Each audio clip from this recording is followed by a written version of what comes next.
Hello, Facebook Live. Lindsay Price here, resident playwright for Theater Folk. Thank you for having me in your feed. And you know what to do. If it's too much face, you just scroll down. I'm not going to know. It's all fine. But I've got a second face. I have a guest.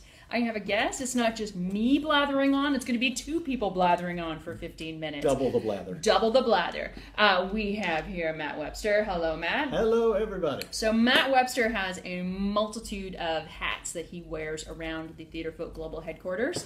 One is that he is our curriculum consultant for the Drama Teacher Academy. He's also a Drama Teacher Academy instructor and a variety of other jobs. He's also a playwright, and he has one script published with us, which is called The Myths at the Edge of the World. Yes, if you are looking for a script with other than Greek myths, if you've done the Greek myths and it's like, what are the other myths happening at the edge of the world? This is the play. This is the play. They're creation myths from 4 different cultures, wrapped around the story of 4 campers who get lost in the woods. And then in the future, in 2017, we are also going to be publishing his play called The Perils of Education, Modern Education. The Perils of Modern Education. Which is exactly what you think it is. It's in a sort of a vignette-style form. Massive comedy, and I'm going to say this out loud. There is a scene about standardized testing with Romeo and Juliet, which I think will be the most -- produced vignette, our ensemble competition scene. Wow! I'm saying it. It is a fantastic scene of large cast. And humor, and very easy to stage. You need 1 cube. Yes. Yes. A couple chairs and a cube, you're good to go. Perfect. So what we're talking about here is that another hat that Matt has also worn is how many years as a high school teacher? 6 years as a high school teacher, and prior to that, 15 years as a professor of theater education, teaching high school teachers how to be high school teachers. But Matt's work as a playwright was developed with students. Yes. And I just thought that that's something that we could talk about just for a few minutes, because I know that there's so many of you who are looking for plays specifically for your students. You have 4 girls, you have, 20 guys. That never works. It's actually 4 guys and 20 girls. Yes. You have a strong female you want to showcase. You have no budget. You're doing a play in a cafeteria. You have more criteria than there are plays available. And we get emails all the time. You know, I have this criteria. What do you have? And it hurts my heart when I have to say we don't have anything that fits that criteria. And I think that it's terrifying for some teachers to think about writing something specifically for their students. Yes, mostly because they don't know where to start and they don't know how to put the pieces together to make it something that they'd be happy to put on stage. But really the challenge is to listen to your students and let them be part of the process. And when you've got the ideas, whether they come from your students or whether you bring them yourself, and you work with your students with it, those ideas begin to blossom and bloom, and really your job begins to be to capture those ideas and work with your students in writing dialogue and material that allows it to come to life on the stage in a more organic way. It doesn't need to be, locked in your room, sitting down, looking over that computer screen and trying to crank it out. Improvised work can happen on stage, and you can take that work, bring it, capture it, bring it back up and refine it, and then you've got something to work with. So what do you, so here's something, if you are watching this and you are terrified of the thought of writing, maybe that's where the block lies, share that. If you have done this with your students, share your greatest tip for writing for your students. So what would you say, Matt, to that? How was it that you weren't terrified to write, to put yourself out there? And also, because students are very honest. They're going to tell you what they think of what you're doing. Well, part of it is knowing who my audience was, basically, not just the audience of who are going to perform it for, but who are the people that I have on stage. And working with those people, having a good relationship with those people and those students, and saying, you know, I know that this character can play a more wisecracky kind of person, so I can write something that's a little sharper for them. I know this person is a little more tenderhearted, so I can write something that gives them a little more life in what they do. And when that comes off of the stage and goes onto the page, nobody knows who the students were who originally did it. They just know that the characters that were made seem realistic and honest. And that's because they're based on the work that you did with these students. You're dealing with real people who have real emotions and real thoughts. And if you allow that truth to come into the work that you're doing, the work that you're doing should be really interesting work. Okay, so I think that's a really good starting point, is who are the students either in your class or in your drama club? What do you have to work with? And what are their strengths? You get it down on paper, you know. Julie is a wisecracker. Samantha is awesome with monologues. I bet you I could give Samantha a really juicy monologue and she would deliver it.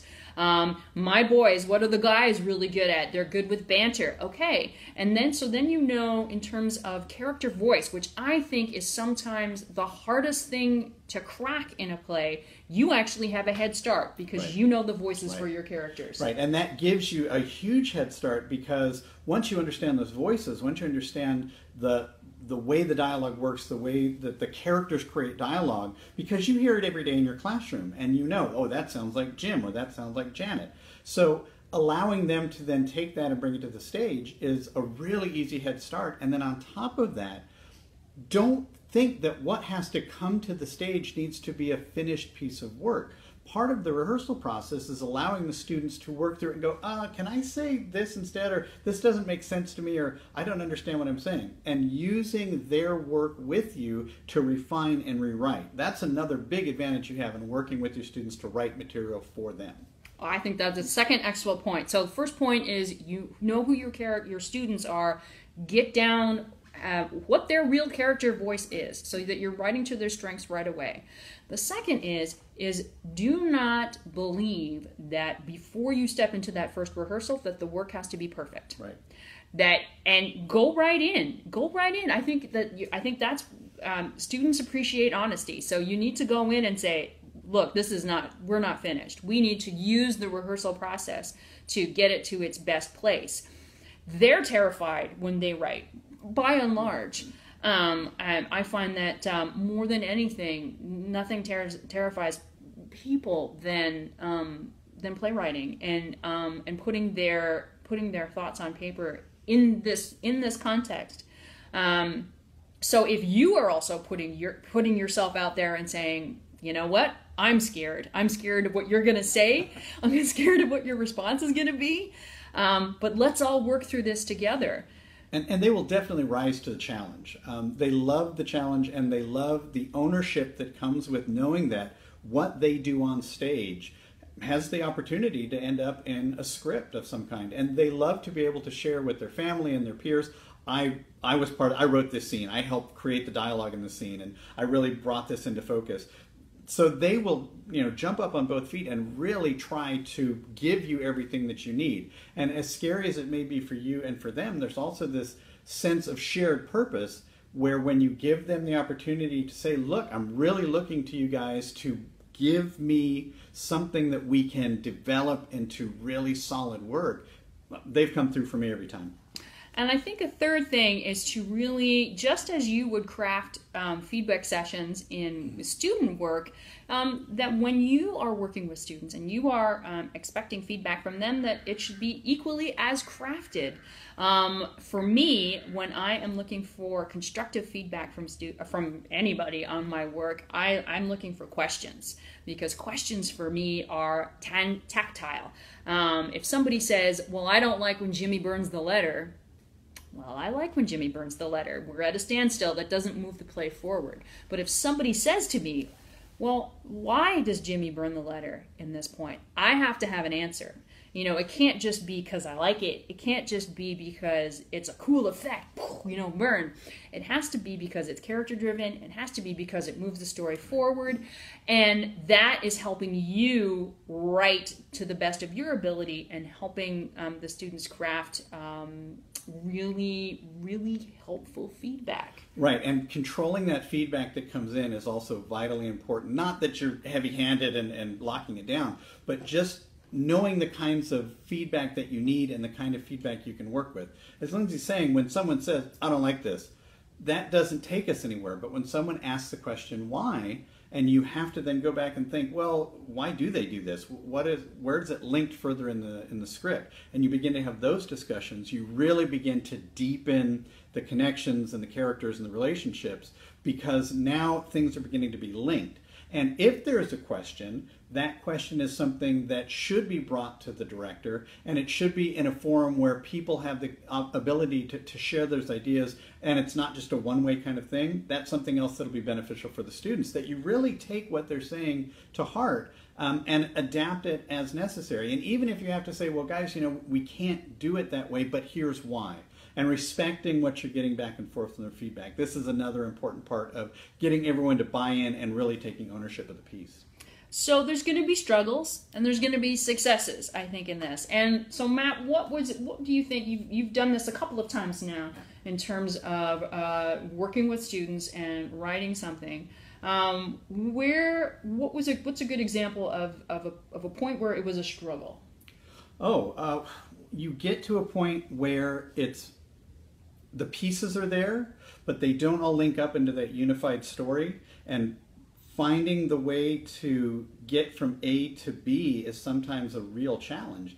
And sometimes, I've got to be honest, sometimes it takes stepping away from it and giving a little time and a little breath to come at it with fresh eyes. And when that happens and you find that solution, it kind of rolls forward again. So working with the students has a timeline sometimes, because we're working towards a show that's going to go up on X date, and we're giving ourselves a semester or a year to write it. And that pressure can sometimes cause everything to lock down. So allow yourself the time. If you reach that point where I just need to step away from it, step away, because sometimes cranking it out leads you down a road where it gets more frustrating and it gets harder to solve the problems because you're forcing things. So allowing it to breathe, allowing everyone to step away from it a little bit and then come back with fresh eyes and fresh ideas oftentimes is a great way to keep it moving. It's the best. Always my best advice is when you're in the middle of rewrites is there a time where you're working on this? Maybe you can go to a different unit and come back to this, because there is nothing better than taking a break and coming back at something with fresh eyes. You will see the piece in a new light. Your students will see the piece in a new light. Sometimes questions that seem to have no answer will all of a sudden have an answer. Whenever I am in the depth of struggle, I usually go for a walk, which I know is not helpful for you. Guys, just go for a walk. But it's the principle of the thing, right? Take a break. Right, you can always send them home with homework and say, it's Friday, come back on Monday or Tuesday with 3 questions that you have about where we are in the script and 3 things that don't make sense, and let's see if we can solve it from there. So it's another way to do it. I think so. I think that's fantastic. So thank you for joining me in this little conversation that we have. Oh, I want to know what the success. Let's not stop on a struggle. What's a success? What do you think the most successful part of this? Oh my gosh, opening night. Opening night, when those students are on stage and they finish the show and the smiles on their face, they're just glowing as they come out, and their parents are saying, that was so good, you guys did great. And they're like, we worked on that and we helped with that. The ownership of something they did that they bring to, and that they're the first. That's a huge thing for students, that we were the first ones to ever do this. And boy, that's a motivator and a source of pride that every time just feeds them. I've never seen any student exhibit more pride than being involved with an original piece, a piece that they worked on, and having, we're in a great position because we can put the original cast in print what's this called? This called as a script. Paper script. Words are so difficult. And that's always going to be there. And there is the pride connected with coming up with something, creating a piece, devising a piece, is it's really something that your students will never forget it. Absolutely, and I'm very much looking forward to when this script is in published form to take it back to the school that I was working at and present it to the library so they can have a library copy that says this was first performed at this school with these students. What a great source of pride for the whole school. So that's the Perils of Modern Education. Perils of Modern Ed. Coming out later this year, vignette play. Scene in it is going to be the most number one, I don't know how many number ones there are. Yes. Performed, Yes. The number one-est. ensemble scene. I love it. It's so good. It's not good. Sorry, I'm not Okay. even, I'm not even in this He's broadcast. not even in this. It's hey, not- it's Craig Mason. It's not number one-ish. It's number one-ist. Oh. I should put that on a t-shirt. Not number one-ist, number one. No, not We number are- one-ish. Number one-ist. We are making ensemble scenes great again. Okay, thank you very much for joining me. And so that's the Mists of the Edge of the World by Matt Webster. The Perils of Modern Education by Matt Webster, coming out later this year. Working with your students, writing original material with your students. Do not shy away. It will be it'll be an interesting experience for all involved. Take the challenge. It's worth it. Take the plunge. All right, guys. Thank you very much.